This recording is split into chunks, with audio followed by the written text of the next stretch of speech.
name is Marije Vogelzang. I'm a designer from the Netherlands and I work with food. I call myself an eating designer and I work from the verb of eating.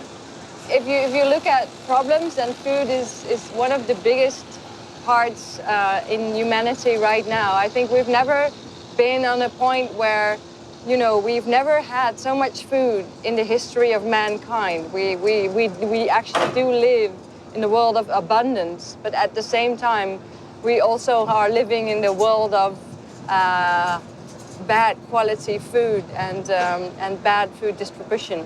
There are also, at the same time, a lot of good initiatives, a lot of young startups looking at food, tying food together with different fields of expertise.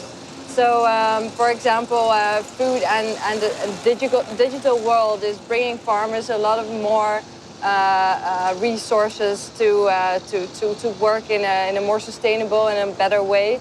A lot of people are getting more educated, but I think this is still in a thin, kind of more elitist line, but I think hopefully it will broaden in the future. There's a lot of more interest in food in general, and I think a lot of more designers are starting to work with food as well, and they also aim to make good quality projects. Well, I have various goals. Obviously, when I do my projects, I want to kind of tickle people to start to look different at their food or to use food in a different way to enable people to communicate or connect with each other. So sometimes I just use the food as a kind of connecting agent. So it doesn't have to be high quality culinary delights. It can just be very plain and simple food.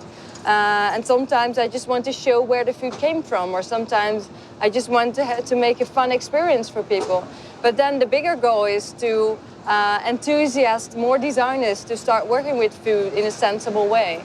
So I have various goals. Sometimes, as a person eating, it can just mean that the food that you buy in the shop is designed in a different way to give you a better experience, but it can also be that it's designed in a way that it will be more sustainable, or that it will help the farmer, or that it will give you more insight into things. It can have so many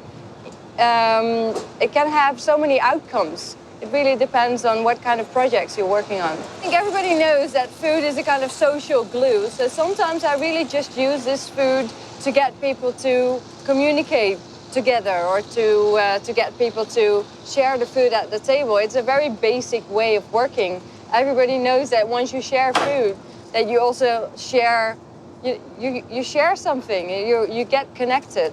The percentage of money we spend on our food, the percentage of our income has never been so small in history. And that means that we also not regard it as something very valuable. And that also means that we treat it really badly because we don't feel connected to it. We don't really feel to all the effort that it took to grow it. And I do think that is a problem, because that means that we just discard of it really easily, and that we don't give it the proper value that it should have.